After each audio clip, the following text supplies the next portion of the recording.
देखो दोस्तों कितनी खतरनाक घाट है।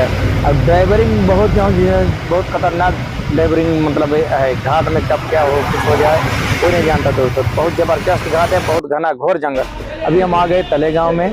हमारा ओपन हो गया है कंटेनर और भिंडी जहाँ तक भिंडी है।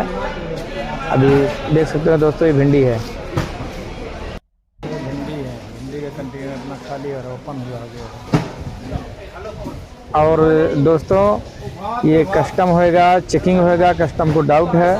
इसके बाद तो दोस्तों हम ऑर्डर दे दिए हैं पराठा के लिए। देखो इधर बाबू बैठा है, ताज बैठा है, इधर हम बैठे हैं और इधर बहुत सारे गाड़ियां हैं। देखो दोस्तों बहुत सारे गाड़ियां हैं। अभी इधर सेट है काउंटर पे, अभी हमारा नाश्ता बन रहा है।